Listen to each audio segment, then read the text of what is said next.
Hello, this is Creative Courtney, and thank you for visiting my channel. Today I will be showing you how I put glitter on my t-shirts.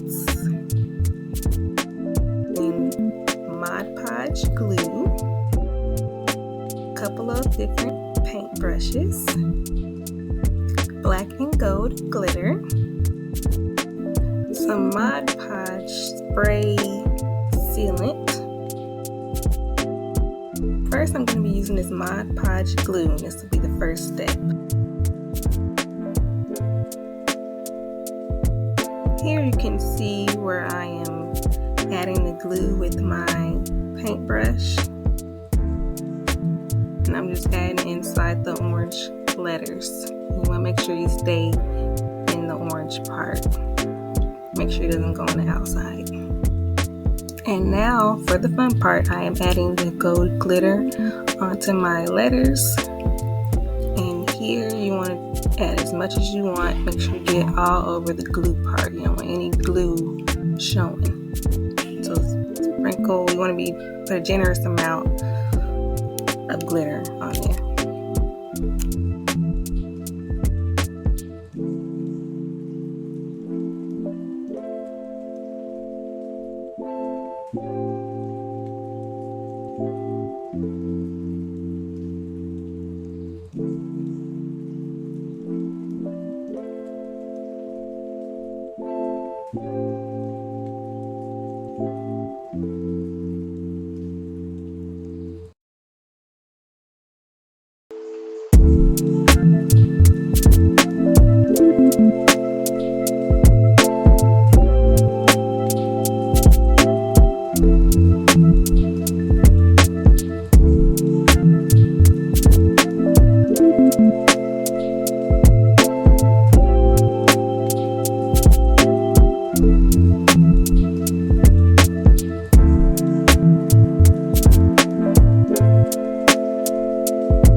And after I've added all my glitter and shook off all the glitter, this is where we want to put on our Mod Podge sealant this way. And you want to make sure when you're adding on the sealant that you are putting it all over the glitter part, because you want to make sure none of the glitter is falling off.